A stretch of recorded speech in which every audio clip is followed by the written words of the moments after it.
Olá! Hoje a gente vai mergulhar num tema bem interessante, uma prática de cura espiritual conhecida como passe espírita. É um conceito que, no fundo, nos convida a pensar sobre energia, sobre intenção e, quem sabe, sobre uma anatomia que vai além do que os nossos olhos conseguem ver. Então a pergunta que vai guiar toda a nossa conversa é esta, bem direta. Será que a energia pode mesmo ser transferida de uma pessoa para outra com o objetivo de curar? É essa a premissa fundamental que a gente vai desvendar passo a passo. Para a gente entender essa prática, nosso caminho vai ser dividido em 5 partes. Primeiro, vamos definir o que é o passe. Depois, vamos dar uma olhada na chamada anatomia invisível, que dá base para tudo isso. Na sequência, vamos ver como acontece a transfusão de energia, o papel super importante de quem aplica o passe e, por fim, as técnicas por trás do processo. Vamos lá? Então, para começar, o que é exatamente o passe? É muito importante entender que, segundo as fontes espíritas, não se trata de um procedimento médico como a gente conhece. É, na verdade, uma prática espiritual que tem um propósito bem claro: a harmonização. E essa citação do Divaldo P. Franco vai direto ao ponto, né? Ela diz que o passe é, na sua essência, um ato de doação. Uma transferência que não é só de uma energia qualquer, mas também de emoção, de intenção. Essa ideia de transfusão de amor é a chave para a gente entender todo o resto. E aqui está o ponto central.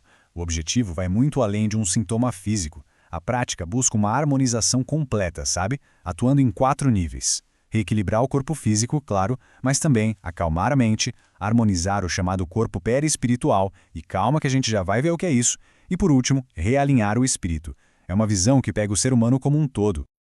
Agora, para a gente entender como o passe supostamente funciona, a gente precisa olhar para sua base teórica. Um modelo de anatomia que é energética ou espiritual. É aqui que os conceitos começam a ir além do que é puramente físico.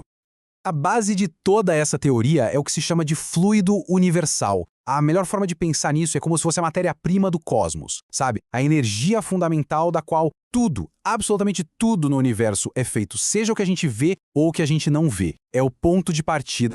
E a partir desse fluido universal, surgiu o perispírito. A analogia de um projeto espiritual ou de uma planta baixa é perfeita aqui. Ele é descrito como um corpo intermediário, meio material, meio etéreo, que faz a ponte entre o espírito puro e o nosso corpo físico. É ele que moldaria a nossa forma e que transmitiria as sensações e vontades entre esses dois mundos.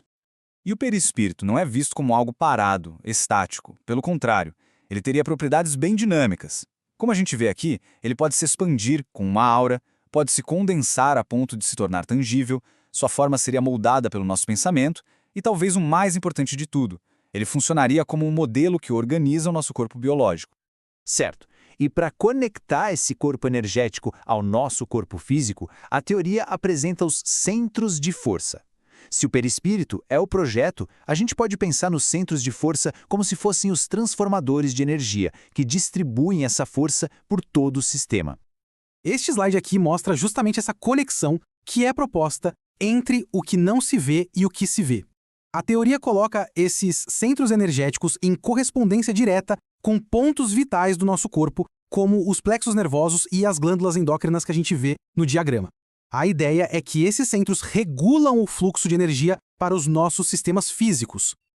Ok, então a gente já entendeu a anatomia desse sistema.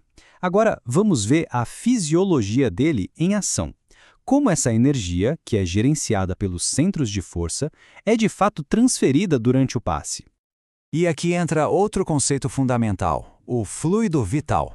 Se o fluido universal é energia cósmica bruta, o fluido vital é a versão especializada, digamos assim, que anima os seres vivos. É como uma bateria espiritual.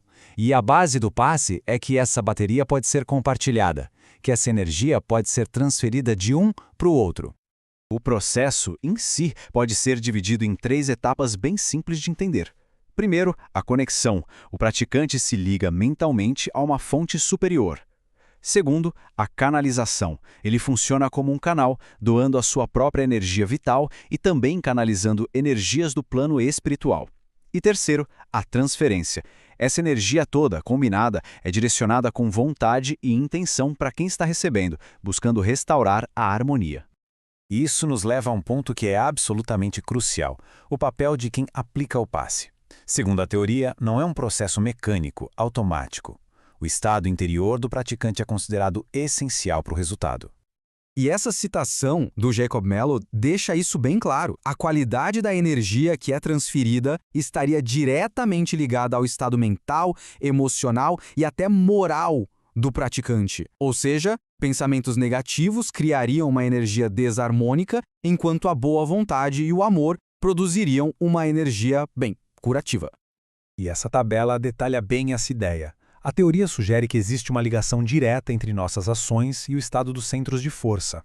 Veja o exemplo.